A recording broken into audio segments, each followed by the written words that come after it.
Florence Nightingale. My dear colleagues, today I shall demonstrate how we might conduct a most rigorous examination of Lord Darzi's voluminous data, using the most advanced statistical methods at our disposal. We shall embark upon what our modern counterparts might term a GrandMaster exploratory data analysis. Let us begin with our tools. Quill pens and high-quality parchment slide rules and logarithm tables. A sturdy abacus mechanical calculating machines, such as Charles Babbage's difference engine, large plotting sheets for creating detailed graphs, coloured inks for highlighting significant findings, and magnifying glasses for detailed examination of figures. Step 1. Data collection and organisation. First, we must painstakingly transcribe all 330 datasets from Lord Darzi's report onto our parchments. This process, while time-consuming, allows us to become intimately familiar with the data. We shall organise these sheets into folios, each representing a distinct area of NHS performance. Step 2. Summary statistics. Using our mechanical calculators and logarithm tables, we shall compute summary statistics for each dataset: arithmetic, mean, median, mode, range, and quartiles. These figures will provide us with a broad understanding of the central tendencies and spread of our data. Step 3. Frequency distributions. For each key metric, such as waiting times or mortality rates, we shall create frequency distribution tables. Using our coloured inks, we will shade cells to create rudimentary heat maps, allowing for quick visual assessment of data patterns. Step 4. Time series analysis. For longitudinal data, we shall plot time series on our large sheets. We will use different coloured inks for various metrics, allowing for visual comparison of trends over time. This will be particularly crucial for examining the impact of policy changes on NHS performance. Step 5. Correlation analysis. To examine relationships between variables, we shall employ Galton's correlation coefficient.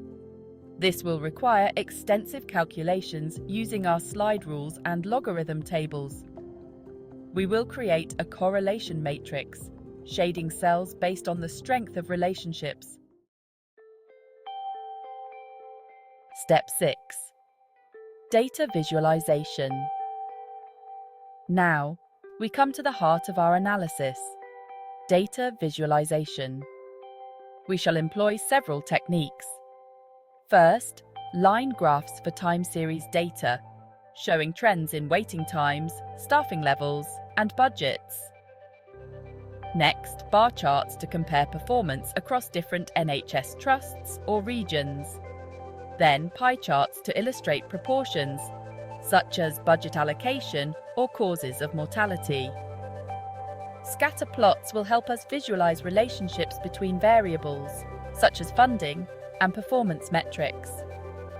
Lastly, polar area diagrams, my own invention, which we shall use to dramatically illustrate proportional data, particularly for cyclical phenomena like seasonal variations in hospital admissions.